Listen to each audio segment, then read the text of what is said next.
குரு வணக்கங்கள். வாழ்க வளமுடன். உலகெங்கிலும் இருக்கக்கூடிய நெக்ஸ்ட் நேயர்களுக்கு எனது அன்பு வணக்கங்கள். நான் உங்கள் டிஎன்ஏ மற்றும் பிரசன்ன ஜோதிடர் சுப்ரஜா சுரேஷ்குமார், கோவையிலிருந்து. ஸோ இன்னைக்கு நம்ம பார்க்க போகிறது ஆகஸ்ட் மாத பலன்கள். யாருக்கெல்லாம் ஃபேவராக இருக்க போகுது, யாருக்கெல்லாம் அன்ஃபேவராக இருக்க போகுது அப்படிங்கிறத நம்ம பார்க்க போகிறோம். பொதுவாக இந்த வீடியோவில் மேஷம்லேருந்து மீனம் வரைக்கும் நடக்கக்கூடிய அவங்களுக்கு என்னென்னலாம் கெரியரில் நடக்க போகுது, மாணவர்களுக்கு எந்தெந்த விஷயங்கள் ஜாக்கிரதையாக இருக்கணும், அதே மாதிரி தொழில் யார் தொடங்கலாம், யாரெல்லாம் பிளான் பண்ணலாம், இல்லை என்ன மாதிரியான காரியங்கள் மூலியமாக அதை நீங்கள் சரி செய்துக்கலாம் அப்படிங்கிற எல்லா விஷயத்தையும் பற்றி நம்ம பார்க்க போகிறோம். பொதுவாக பெண்கள் எந்த விஷயத்தில் ஜாக்கிரதையாக இருக்கணும் எல்லாமே ஆகஸ்ட் மாதத்தில் கண்டிப்பாக நம்ம பலன்கள் மூலியமாக சொல்லலாம். நீங்கள் இதெல்லாம் எப்படி சரி செய்துக்கலாம் அப்படிங்கிறது நான் சொல்லிக்கிறேன். முக்கியமாக இது பார்த்திங்கன்னா பொது பலன்கள் எதுக்கு எல்லாருமே சொல்கிறோம் அப்படின்னா, ஒரு சில பேர்த்துக்கு இது ஆப்டாக இருக்கும், ஒரு சில பேர்த்துக்கு பார்த்திங்கன்னா டிஃப்ரெண்ட்டாக இருக்கும். உங்களுடைய சுய ஜாதகத்தை பாருங்கள். ஏன்னா செவ்வாய் ரிஷபத்துலேருந்து மிதுனமுக்கு மாறுகிறாரு. அதே மாதிரி பார்த்திங்கன்னா சூரியன்லேருந்து எல்லா கிரகங்களும் அதனுடைய மாற்றத்தை டிரான்சிட் கொடுக்கும்போது நமக்கு என்ன மாதிரியான பலன்கள் நடக்கும் அப்படின்னு பற்றி தான் நம்ம பார்க்க போகிறோம். உலகளாவிய விஷயங்கள் பார்க்கும்போது அரசியலில் பெரும் மாற்றங்கள் வரப்போகுது. எதெல்லாம் நம்ம நல்லதுன்னு நம்புகிறோமோ அந்த மாதிரி விஷயங்கள் எல்லாம் பார்த்திங்கன்னா ஒரு ட்ராமாட்டிக் சேஞ்சஸ் நம்ம கொடுக்க போகிறோம். அதே மாதிரி உணவு சார்ந்த விஷயங்களை ஒரு பெரிய மாற்றங்கள் நம்ம பார்க்க போகிறோம். அதே மாதிரி நிறையா சீற்றங்கள், இயற்கை சீற்றங்கள், அழிவுகள், ஏன்னா இது கலியுகம் அப்படிங்கிறனால பார்த்திங்கன்னா அழிவுகள் நிறையா இருக்க போகுது இந்த மாதத்துலேயும். ஸோ நார்தன் சைடு எடுத்துக்கிட்டோங்க. அதே மாதிரி பார்த்தீங்க அப்படின்னா இன்னுமே இந்த துபாய் சைடு, கத்தார் சைடு, அதே மாதிரி உங்களுக்கு அமெரிக்கா, இது எல்லாமே சிறிய அளவில் பெரிய அளவில் பாதிக்க போகுது. ஸோ இதிலிருந்து கண்டிப்பாக நம்மளோட ப்ரேயர்ஸ் மட்டுமே தான் நம்மளை பாதுகாக்க போகுது. உங்களுடைய சொந்தக்காரங்க எல்லாருமே அங்கே இருப்பாங்க, கொஞ்சம் சேஃபாக இருந்துக்க சொல்லுங்கள். இந்த ஆகஸ்ட் மாதம் நிறைய சேஞ்சஸ் நம்ம பார்க்க போகிறோம். மேஷம்லேருந்து மீனம் வரைக்கும் எப்படிப்பட்ட மாற்றம், எப்படிப்பட்ட விஷயங்கள், பலன்கள் இருக்க போகுது அப்படிங்கிறத பார்க்கலாம். விருச்சிக ராசி மற்றும் லக்னக்காரர்களுக்கு இந்த ஆகஸ்ட் மாத பலன்கள் எப்படி இருக்குது? கடந்த 2 மாதமாக நல்லா இருந்திருக்கும். இந்த மாதம் மட்டும் எப்படி இருக்குது?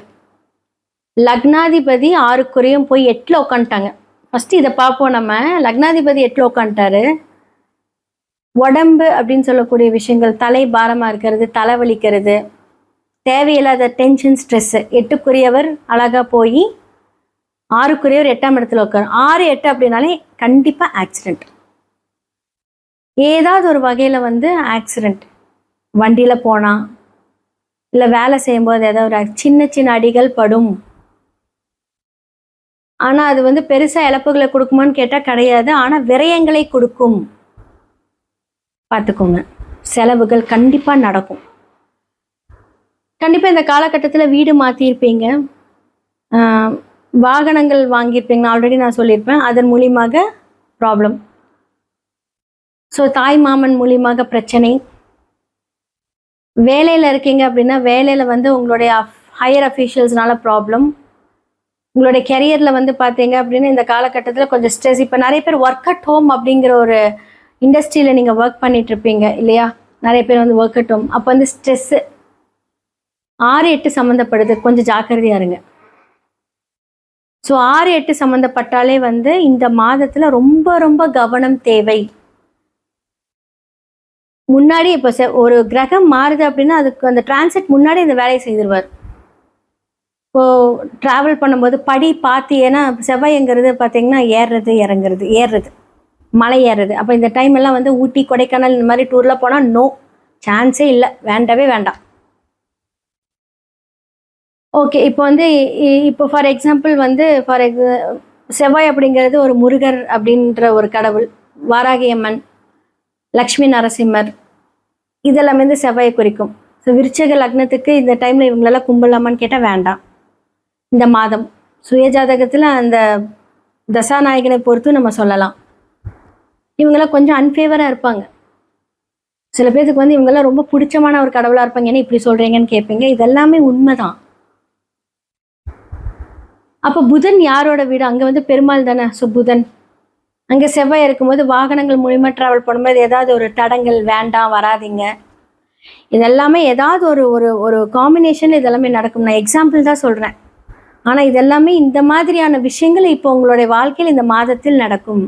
செவ்வாய் மாறுறதுக்கு முன்னாடி அதோட இம்பேக்டை கொடுத்துருவார். அப்போ 8க்குரியவர் வந்து 6க்குரியவர் 8ஆம் இடத்துல இருக்காரு. 8க்குரியவர் எங்க இருக்கிறார்? 9ஆம் இடம். 9ஆம் இடம் விருச்சக லக்னத்துக்கு பாதகாதிபதி. அதைத்தான் நான் சொன்னேன். எக்ஸாம்பிள் பெருமாள் சொன்னதே அதுக்கு தான். நம்ம நிறைய சொல்லுவோம், யாரெல்லாம் வந்து பார்த்தீங்கன்னா திருப்பதி போகலாம் வேண்டாம், இந்த மாதிரி நிறையா இருக்குது. ஸோ இந்த காம்பினேஷனும் இங்கே வந்து குறிக்கும். யாராவது இந்த காலகட்டத்தில் நீங்கள் வந்து பிளான் பண்ணுறீங்க அப்படின்னா இதில் கொஞ்சம் கேன்சல் பண்ணிக்கோங்க. ஏன்னா 5ஆம் இடத்துல சனி பகவான் உங்களுக்கு வந்து வக்கர நிலையில் இருக்கார். ஸோ 3, 4க்குரியவர் வந்து வக்கரமாக இருக்கிறதுனால 3ஆம் இடம் அப்படிங்கிறது உங்களுடைய ஷோல்டர், தோள்பட்டை, இதெல்லாம் கொஞ்சம் பெயினாக இருக்கும். அதே மாதிரி வந்து பார்த்தீங்கன்னா சூரியன் அப்படிங்கிறது எலும்பு, அதுவுமே 9ஆம் இடத்துல போய் உக்காந்துட்டாரு. அப்போ வந்து எலும்பு பிரச்சனை, முட்டி வலி, அந்த எலும்பு சார்ந்த ஒரு பிரச்சனைகள் ஏதாவது வந்து நீங்கள் சந்திச்சிட்ருப்பீங்க. ஏதாவது முட்டியில் அடிபடுறது உங்களோட ஜாதகத்தில் எப்படி இருக்கோ அதற்கான ஒரு காம்பினேஷன் சொல்கிறேன். இப்போ வந்து பொது பலன்களோடு இணைந்து சொல்கிறேன். அப்போ வந்து உங்களோட 2 அப்படின்னு சொல்லக்கூடிய குரு, 5 அப்படின்னு சொல்லக்கூடிய குரு இப்போ வந்து உங்களுடைய 9ஆம் வீட்டில் இருக்கிறார். விருச்சக லக்னத்துக்கு ராசிக்கு வந்து 9 பாதகாதிபதி. ஸோ அந்த பாதகஸ்தானத்தில் குரு அமரும் போது இப்போ குரு அப்படிங்கிறது ஒரு ஆன்மீக டிராவல் எடுத்துக்கலாம், தந்தை ஸ்தானத்தையும் எடுத்துக்கலாம், அதிர்ஷ்டத்தையும் எடுத்துக்கலாம். அந்த இடத்துல இருக்கும்போது என்ன அப்படின்னா ஏதாவது ஒரு தடை, தாமதம், தடங்கள். அப்போ வந்து லக்னாதிபதி 8ஆம் இடத்துல இருக்கும்போது என்னாகும் அப்படின்னா சொத்து ரீதியான பிரச்சனைகள், இட ரீதியான பிரச்சனைகள், ட்ராவலிங் மட்டுமே கிடையாது. அப்போ வேலையில் அஃபீஷியல்ஸ் கொடுக்கக்கூடிய பிரச்சனைகள், குழந்தைகள் வந்து நல்லா படிச்சுட்டு இருந்திருப்பாங்க, திடீர்னு பார்த்தா கோக்குமாக்கா ஏதாவது ஒரு வேலையை செஞ்சு உங்களுக்கு ஒரு பிரச்சனை கொடுப்பாங்க. 4ஆம் இடத்துல வந்து பார்த்தீங்கன்னா ராகு இருக்கிறாரு, 10ஆம் இடத்தில் கேது இருக்கிறாரு. அப்போ உங்களுடைய 7, 12 சொல்லக்கூடிய சுக்கிரன் எங்க 11ஆம் இடத்துல போய் நீசமாயிட்டார்.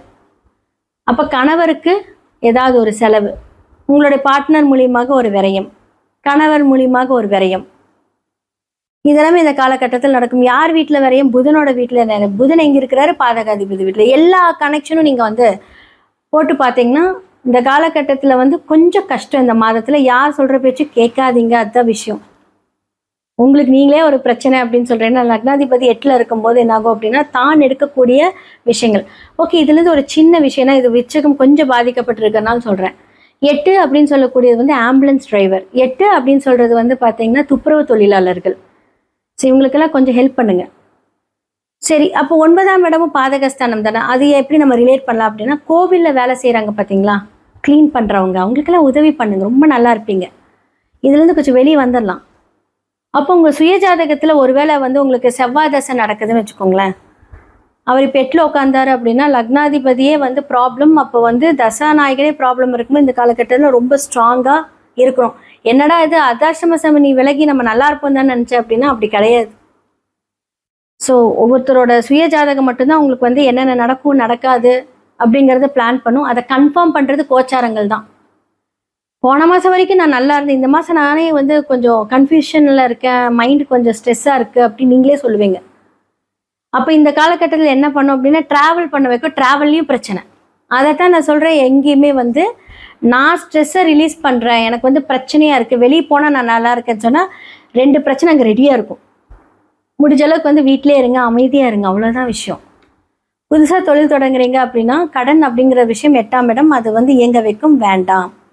அப்போ செவ்வாய் அந்த இடத்துல இருக்கும்போது என்னாகும் அப்படின்னா ஏதாவது நிலம், வீடு போன்ற டாக்குமெண்ட்ஸை ப்ளச் பண்ணி கடன் வாங்க வைக்கக்கூடிய சூழ்நிலை வரும்.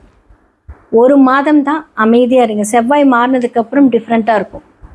அடுத்து செவ்வாய் எங்கே பாதகாதிபதி. அப்போ இந்த 1 மாதமே நான் சொல்கிறது ஆகஸ்ட் ஃபுல்லாக செப்டம்பர் மிடில் வரைக்குமே கொஞ்சம் ஜாக்கிரதையாக இருங்கன்னு தான் நான் சொல்லுவேன். நீங்கள்லாம் வேலைக்கு போகிறீங்க அப்படின்னா என்ன சொல்கிறது, இப்போ 7 மணிக்கு முடிக்கக்கூடிய வேலை வந்து 11 மணி வரைக்கும் அப்படியே ப்ரொலாங் பண்ணிட்டு உங்களுக்கு ஒரு ஸ்ட்ரெஸ் கொடுக்கும். பட் ஓகே, வீட்டிலே இருந்து அந்த ஸ்ட்ரெஸ் அனுபவிங்க, வெளியே போகாதீங்க. ஸோ உங்களுடைய பார்ட்னர்ஸ் கிட்ட வந்து ப்ராப்ளம் விரயங்கள் வருது அப்படின்னா முடிஞ்ச அளவுக்கு வந்து அதை தவிர்க்க பாருங்கள். பிரச்சனை பண்ணுறாங்கன்னா அமைதியாக இருங்க, அப்புறம் பேசிக்கலாம். ஏதாவது ஒன்று சொல்கிறாங்க அப்புறம் பேசிக்கலாம் அப்படின்னு அந்த விஷயத்தை தள்ளி போட்டுருங்க. இல்லை நான் பேசுவேன் அப்படின்னா செவ்வாய் எங்கே ஆரம்பிச்சிருவார், 8ஆம் இடம் எங்கே ஆரம்பிச்சிடும். 8 அப்படிங்கிறது வம்பு வழக்கு, போலீஸ் ஸ்டேஷன், பிரச்சனை, இதெல்லாம் எங்கே ஆரம்பிச்சிடும். இதெல்லாம் நமக்கு தேவையில்லாத செலவுகளை கொடுக்கும். ஸோ விதியை மதியால் வெல்லணும். அப்போ இவ்வளோ பிரச்சனை இருக்குன்னா நம்ம மீதியாக இருந்துட்டோம் அப்படின்னா அந்த பிரச்சனையை கடந்து செல்லலாம். நான் சொன்ன மாதிரி இந்த ஹெல்ப் எல்லாம் பண்ணீங்கன்னா சரியாயிடும். ஜாக்கிரதையா இருங்க, கொஞ்சம் பார்த்து முடிவு பண்ணுங்க.